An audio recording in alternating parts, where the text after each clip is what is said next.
Beda 3. Halo Aksen, kembali lagi di Active Podcast episode kedua. Hari ini aku Keisha bakal nemenin kalian jadi host pada hari ini. Di sebelah kanan aku udah ada pembicara kita pada hari ini. Ada Kak Felis dan Kak Cristiano. Halo. Hai. Apa kabar kakak-kakak? Baik, puji Tuhan ya. Baik banget. Boleh perkenalan dirinya satu persatu? Boleh? Halo semua, nama aku Cristiano dari kelas 12 IPS. Halo, nama aku Felicia Halim, aku dari kelas 12 IPA dan tahun ini ya Noya, kita Betul. akan lulus di 2024. Yes. Nah, oke, kita barusan berkenalan dengan pembicara kita pada hari ini. Tapi aku belum sebutin nih, tema hari ini tuh apa sih? Jadi tema hari ini adalah produktif sejak remaja, kenapa enggak? Nah, mumpung pembicara kita pada hari ini udah kelas 12 ya, dan bentar lagi mau lulus. Kak, gimana sih rasanya bentar lagi mau lulus terus mulai di jenjang yang baru? Kamu dulu deh, Chris. Oke, boleh. Jadi perasaan aku ya ketika aku tahu bahwa aku udah mau lulus adalah aku mulai semangat nih karena aku mulai masuk new chapter, yaitu chapter kuliah.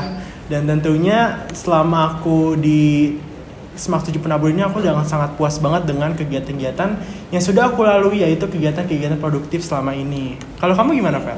Sama sih, kayak 3 tahun di SMA tuh berasanya komplit banget, happy banget. Dan puji Tuhannya kita sekolah di Semak 7 ya. Jadi kayak ini gak peres guys, tapi beneran ngerasa happy banget. Dan dari segi akademis, non-akademis itu juga sangat amat disupport sama sekolah. Terus deg-degan sih, karena tantangan baru kan akan datang nih. Yang katanya ya kuliah tuh lebih menantang katanya dari SMA. Jadi antara excited sama takut juga sih kayak gitu. Oke, baik. Kalian udah tahu mau kemana kuliahnya? Tahu dong. Asik, semoga masuk ya. Iya, amin, Amin. amin. Oke, nah karena yang tadi kalian udah dengar, mereka udah sekolah 3 tahun dan bentar lagi mau lulus, kita minta mereka share pengalaman mereka yuk. Oke nih Kak, kan kalian udah 3 tahun di SMA nih. Menurut kalian selama 3 tahun ini kalian sudah cukup produktif belum? Kalau iya kenapa dan enggak juga kenapa? Oke, aku dulu ya. Jadi kalau menurut aku selama aku 3 tahun di SMA Semak 7 Penabur ini, aku sudah merasa cukup produktif sebab aku telah melalui berbagai kegiatan-kegiatan yang membuat aku selalu semangat dalam bersekolah di Semak 7 Penabur ini. Aku udah fokus ke mata pelajaran di sekolah, tapi tidak hanya itu, aku juga dikenal sebagai orang yang aktif dalam berpartisipasi baik di lomba dalam sekolah maupun di luar sekolah. Misalnya nih, di dalam sekolah aku dulu ikut kelas meeting. Waktu dulu Felis jadi ketusnya tuh. Ya Kak, aku dulu ikut lomba fashion show, lomba masak, semuanya itu aku ikutin. Karena menurut aku kelas meeting ini adalah suatu ajang yang bikin aku semangat dan menurut aku seru banget sih. Terus kedua, aku ikut kegiatan ekskur accounting club karena memang aku IPS dan aku suka banget sama accounting ini. Dan yang terakhir nih, yang di dalam sekolah ya, itu kita dulu ikut IT Camp ya, Vel ya, yang diselenggarakan oleh Semak 7 doang sih katanya. Iya, pertama kali kita kenal Oh juga iya, sih. bener, kita pertama kali kenal lewat IT Camp itu ya. Bener. Nah, menurut aku IT Camp ini tuh nggak hanya menambah ilmu kita, tapi juga menambah koneksi kita dengan teman-teman. Waktu ini kita bisa kenal karena itu.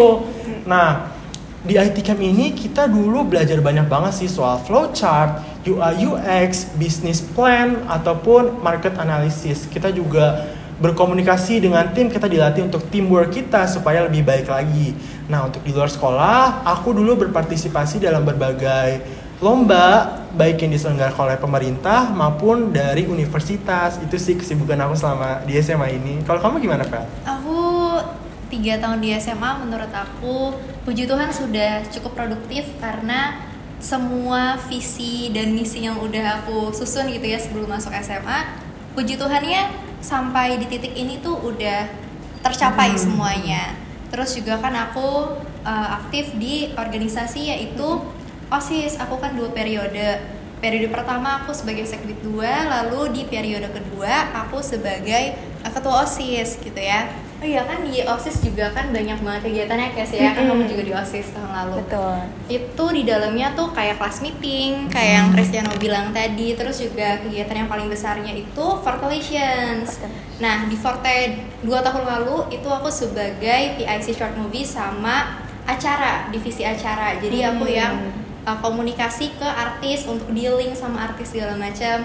Nah, di tahun lalu 2023 aku sebagai penanggung jawab dari Fartalations. Dan gak cuma itu, tapi aku juga mencoba hal baru, yaitu jadi MC. Yang sebelumnya tuh aku nggak pernah mikir aku bakal mencemplung gitu ya di bidang MC. Dan puji Tuhannya MC-nya tuh nggak cuma di dalam Semak 7, tetapi juga keluar, yaitu ke ajang penabur. Ada dua, yaitu penabur e-sport turnamen atau pesta, dan juga PKF penabur Kids Festival kayak gitu. Waduh, berarti sibuk banget ya Vel kamu ya. Tapi kamu pasti enjoy banget ya sama acara-acara itu yang bener. pastinya seru banget sama menyenangkan banget sih. Puji Tuhan sih ya, puji Tuhan.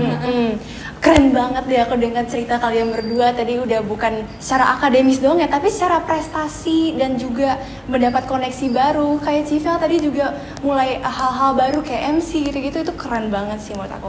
Tapi yang pasti di balik itu semua kalian pasti punya motivasinya dong. Sudah mikir tuh motivasinya apa nih yang bisa buatin kalian semakin produktif dan memulai hal-hal baru gitu?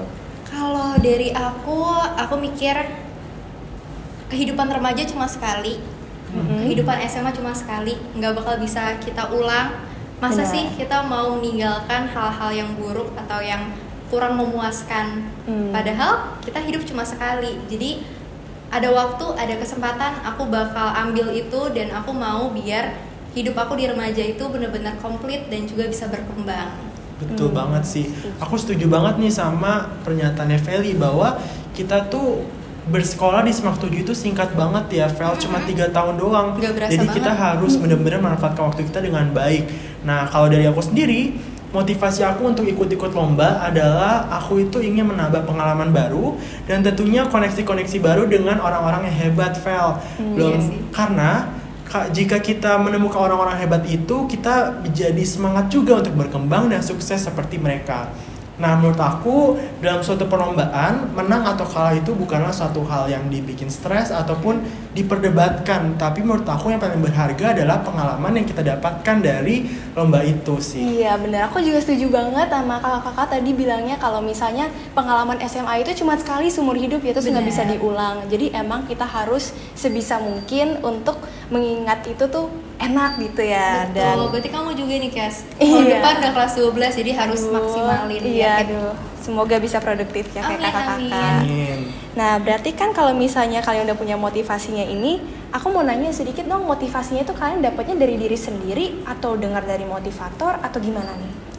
Kalau aku sendiri ya, motivasi yang aku dapatkan itu nih, misalnya nih, ini fun fact aja ya. Waktu dulu kelas 10, waktu pertama kali masuk PLS, itu aku sering banget nih nge-scroll IG dan website Semak 7 Penabur nih. Nah, itu membuat aku menjadi semakin semangat karena aku ngelihat nih banyak banget ternyata prestasi yang diukir sama kakak kelas kita, alumni. Betul. Aku jadi semangat, aku termotivasi menjadi seperti mereka. Jadi itulah yang aku lakukan, yaitu aku cari motivasi sebanyak mungkin sih yang membuat aku semangat dalam ikut lomba-lomba di dalam maupun di luar sekolah gitu. Kalau aku motivasinya sama sih, itu juga kayak kalau misalnya di sosial media Semak 7 kan banyak banget kayak gitu ya. Terus tahun lalu tuh 2 tahun lalu berarti ya, ketua OSISnya tuh ada yang namanya Kak Jovan Kak Brittany. Oh iya, gitu. Kak Jovan. Terus itu yang memotivasi aku untuk kayaknya harus diambil nih kesempatan untuk menjadi ketua OSIS. Dan juga dari lingkungan juga ya, puji Tuhannya dari guru-guru itu benar-benar ngasih motivasi banget. Sportif banget Guru-guru. Dan bahkan yang aku bilang aku jadi MC, kalau bukan guru-guru yang nyuruh aku gitu ya, aku mungkin nggak akan tahu bahwa oh ternyata aku punya bakat di situ. Jadi guru-guru benar-benar dorong aku buat cari hal-hal baru yang memang bermanfaat bagi diri aku sendiri.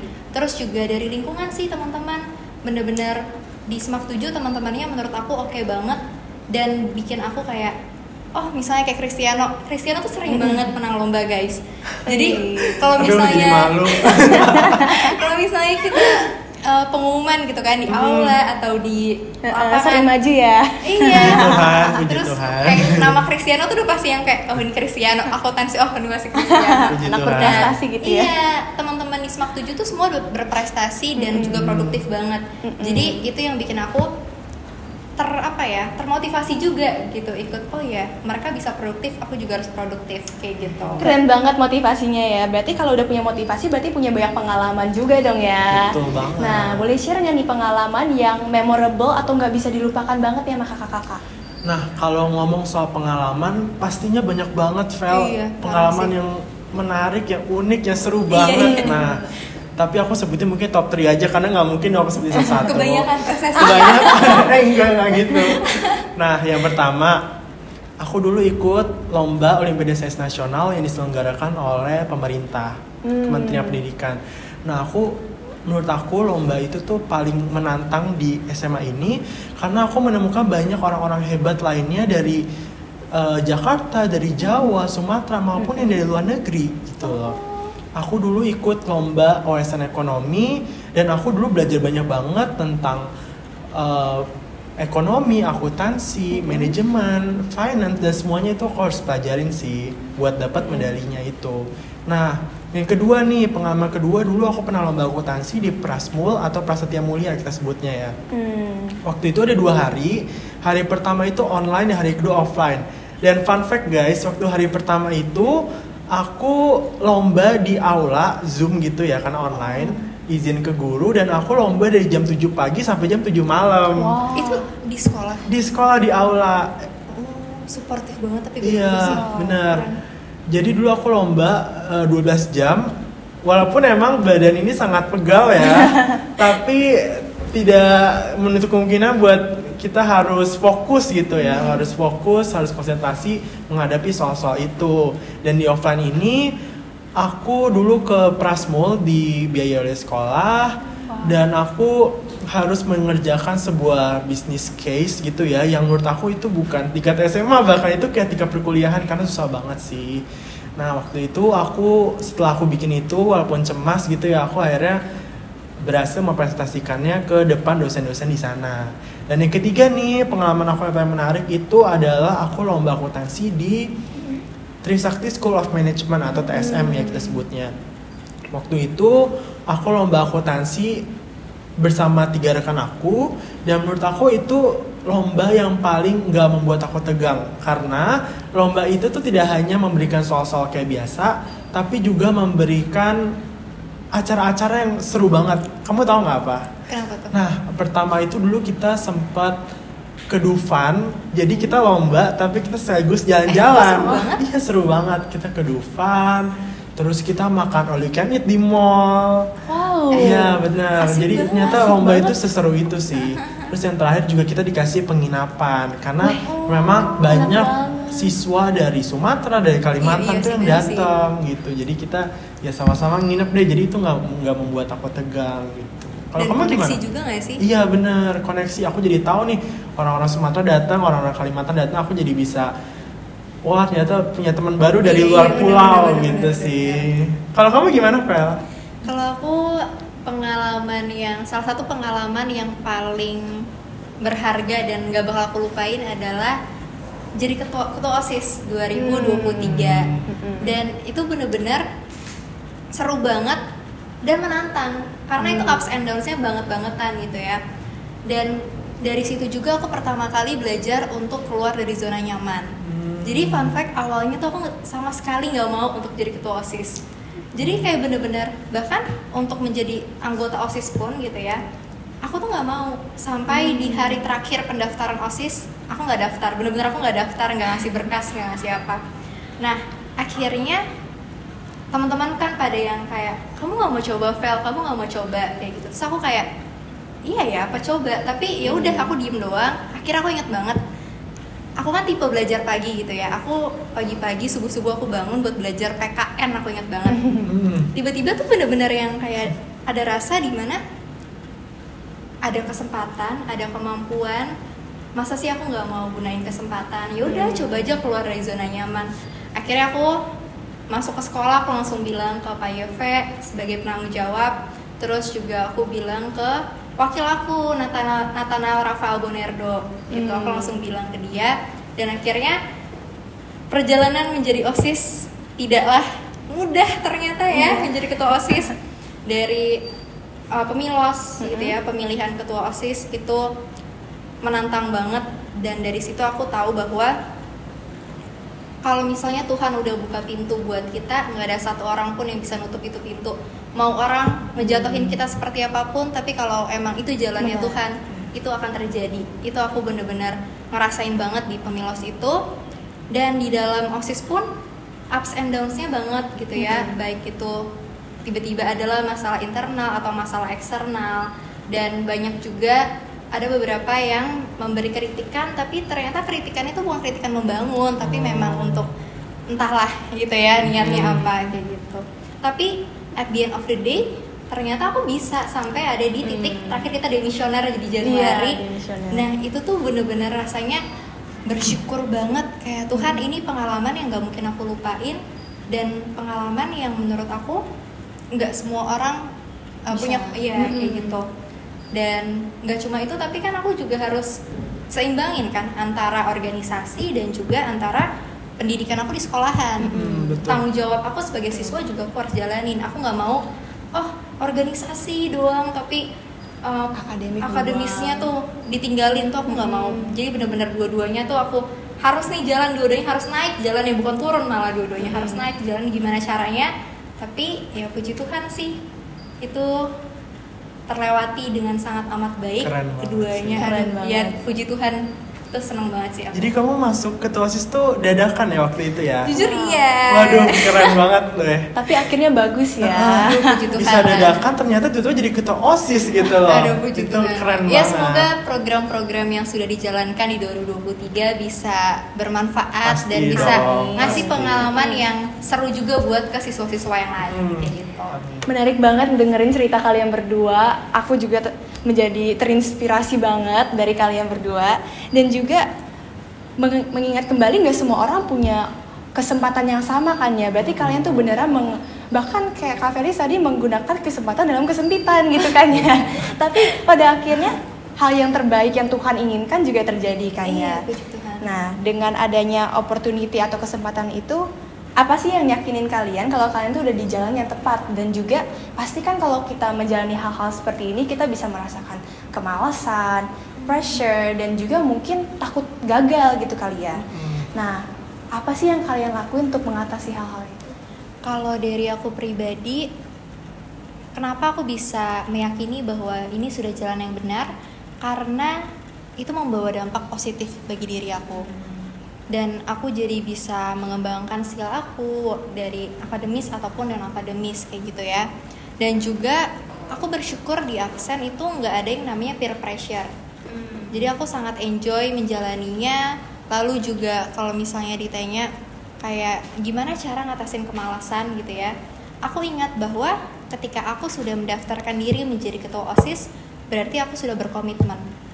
Dan aku harus mempertanggungjawabkan apa yang sudah aku komit dari awal. Kalau di kamu gimana? Nah, kalau menurut aku ya aku juga setuju banget nih sama pernyataan kamu yang pertama, bahwa kita tuh harus punya motivasi ya, dan menurut aku kegiatan produktif yang kita lakukan yang membawa suatu pertumbuhan itu membuat aku semakin yakin bahwa aku berada di jalan yang tepat. Jadi kegiatan produktif itu harus memberikan dampak positif bagi hidup kita. Nah, kalau untuk mengatasi rasa malas dan tekanan gitu ya, menurut aku kita harus memiliki motivasi dan semangat. Nah, itu tuh aku dapatkan dari yang tadi aku cerita, bahwa aku memang kelas 10 itu aku sering nge-scroll IG-nya Semak 7 Penabur ya, itu membuat aku semangat. Belum lagi karena support dari guru-guru, dari teman-teman, dan dari semua, dari keluarga juga, bukan dari semua orang gitu ya. Dan yang kedua, menurut aku kita harus ubah mindset kita bahwa waktu yang kita miliki itu harus dimanfaatkan sebaik mungkin. Jadi kita kan sekolah ini hanya 3 tahun ya, Vel ya. Cuma 3 dikali 365 hari, itu pun kepotong libur-liburan. Iya, benar. Nah, jadi kita harus manfaatkan semua waktu kita ini, sisa-sisa waktu kita ini dengan baik, dengan hal-hal yang bermanfaat. Karena kalau misalnya kita tidak, itu sangat sayang gitu, sia-sia jadi waktu kita. Itu aja sih. Takutnya nanti ada kata regret. Takut ada penyesalan. Biasa kan katanya penyesalan datang di akhir. Jadi mungkin kita berdua meminimalisir penyesalan itu ya. Jadi ketika kita ingat masa SMA, kita ingatnya, oh ya puji Tuhan kita SMA ternyata cukup produktif kayak gitu. Jadi harus manfaatkan semua kesempatan kita. Baik, karena kesempatan tidak datang dua kali. Betul. hidup itu kan nggak mungkin mulus-mulus aja, pasti ada ups and downs dan pasti kita pernah gagal. Kalau kalian pernah mengalami kegagalan itu, how do you guys get back up lagi? Mau aku atau kamu dulu? Kamu dulu aja. Oh, kalau aku ingat bahwa aku punya support system dari banyak aspek gitu ya, baik dari keluarga, lalu dari teman-teman, lalu dari guru, dari sekolah. Jadi ketika aku mengalami kegagalan, dengan adanya mereka yang selalu merangkul aku, yang selalu untuk nyemangatin aku menjadi yakin bahwa aku bisa kok ngelewatin ini semua. Lagi pula kegagalan kan bukan akhir dari segalanya. Betul. Gitu kan. Namanya perjalanan, gak mungkin lah kita perjalanan lurus terus kayak jalan tol. Misalnya jalannya ada rusak dikit, atau misalnya jalannya rada miring-miring gitu ya, itu gak apa-apa kok. Itu bagian dari proses pendewasaan diri. Ditambah lagi kita sebagai remaja gitu ya, remaja kan fase dimana kita itu banyak banget pengalamannya, banyak banget ups and downs-nya. Jadi menurut aku ketika aku mengalami kegagalan, aku tahu kok kalau misalnya Tuhan akan angkat aku lagi, Tuhan akan ngasih tahu aku jalan mana yang harus aku tempuh. Dan ketika Tuhan sudah memulai, aku yakin Tuhan juga yang akan membantu aku untuk mengakhiri semuanya. Gak mungkin Tuhan membawa aku sejauh ini untuk gagal. Aku selalu mikir kayak gitu. Kamu gimana, Chris? Kalau menurut aku selalu berpikir bahwa setiap kegagalan yang aku alami, pastinya banyak banget sih kegagalan-kegagalan selama aku lomba ini. Nah, menurut aku kegagalan ini tuh aku jadikan suatu pondasi untuk aku selalu berkembang. Karena dengan kegagalan itu aku banyak belajar tentang sesuatu yang baik tentunya. Dan menurut aku kegagalan itu emang udah jadi rencana Tuhan. Emang Tuhan yang berikan kita kegagalan untuk kita dapat berkembang. Belajar, benar. Bukan kegagalan itu bukan dijadikan untuk menjatuhkan gitu ya. Jadi kegagalan itu harus dijadikan suatu pondasi gitu untuk kita dapat bertumbuh, untuk menang di step-step yang berikutnya. Dan tidak lagi aku juga memperoleh support system dari teman-teman aku, dari guru-guru nih yang selalu semangatin aku di grup kelas, atau enggak dari keluarga juga yang selalu support aku di sosial media dan sebagainya. Itu membuat aku semakin semangat, dan kegagalan itu is okay menurut aku. Itu membuat aku jadi semakin tumbuh lagi gitu. Oke, berarti kalian udah tahu dong ya, kalian udah di jalan yang tepat. Nah, berarti kalau kalian udah tahu jalan yang tepat, kan tahu dong perubahan apa aja yang kalian udah mengalami selama 3 tahun ini ya. Boleh di-share? Nah, kalau menurut aku ya, perubahan yang aku alami itu banyak banget sih, tentunya ke arah yang positif. Nah, yang pertama nih, karena aku sering banget ikut-ikut lomba accounting, ikut ekskul accounting club, pelatihan-pelatihan dan semuanya itu, aku jadi menemukan passion aku, yaitu passion aku itu di bidang akuntansi. Dan aku mulai menyadari bahwa ternyata aku punya bakat di bidang ini. Akhirnya aku jadi semangat nih untuk mengasah kemampuan aku, untuk berlatih untuk menghitung, menghafal, dan semuanya itu. Terus yang kedua, aku juga semakin percaya diri karena di kehidupan lomba itu kita dituntut untuk bisa berbicara di depan para dosen. Ada banyak babak sih seperti presentasi, debat, dan semuanya itu yang membuat kita selalu percaya diri dan berani untuk menyuarakan pendapat kita. Dan yang terakhir nih, karena kita kan emang banyak disibukkan oleh berbagai kegiatan-kegiatan yang produktif itu, jadi otomatis banyak juga kegiatan yang harus kita lakukan. Itu membuat kita menjadi lebih manage waktu kita dengan baik, harus bisa mengatur waktu kita dengan baik agar semua to-do list kita dapat tercapai. Dan pasti kamu juga merasakan dong itu. Iya, aku setuju banget. Jadi perubahannya itu lebih ke kita lebih pandai mengatur waktu nggak sih? Ada yang mengatur waktu. Iya, kalau Cristiano kan lomba-lomba gitu ya. Kalau aku ya tadi aku bilang aku harus sesuaiin antara akademis dengan non akademis. Kadang kayak aduh besok nih ada deadline tugas OSIS misalnya kayak gitu. Sedangkan besok juga ada PH, ada penilaian harian. Jadi yang kayak gimana caranya biar semuanya bisa selesai, tapi selesainya pun harus dengan nilai yang baik kayak gitu, nggak mau asal-asalan. Nah itu. Terus yang kedua, berani keluar dari zona nyaman. Yang tadi udah aku jelasin tuh ya. Terus yang ketiga, lebih ke karakter development sih. Jadi karena organisasi kan sosialisasi sama orang lain ya. Terus jadi aku benar-benar ngerasa bahwa sifat aku juga gitu ya, itu benar-benar berkembang banget, dimana kita harus mengontrol emosi. Gimana caranya kita misalnya lagi emosi banget, tapi kita harus tetap ngomong nih sama anak OSIS. Kan kita nggak boleh dong bawa masalah pribadi ke organisasi kayak gitu. Itu sih karakter development. Dan ketiganya itu aku dapetin banget dengan cara yaitu produktif tadi. Wah, keren banget ya. Berarti banyak manfaat positif dari keproduktivitasan. Banget. Aku pengen banget ngobrol lebih lanjut, tapi sayangnya untuk durasi cukup sampai sini aja ya podcast kali ini. Terima kasih banyak buat Kak Felis dan Kak Kris yang udah nyiapkan waktu di tengah liburan ini ya guys. Thank you juga buat kasih, Tisha, terus Terima kasih buat tim kembali. Segmen 9 dan apa namanya aktif ya? Aktif. Keren banget sih ini. IT crew kan? IT crew-nya IT juga. crew. Betul. Kalian keren banget. Thank you ya guys. Nah, teman-teman kalau punya saran atau masukan untuk podcast selanjutnya, boleh tulis di kolom komentar di bawah ini ya. Dan jangan lupa untuk saksikan podcast selanjutnya dan nantikan juga. Serta jangan lupa untuk subscribe dan juga follow sosmed Aksen lainnya. Bye-bye!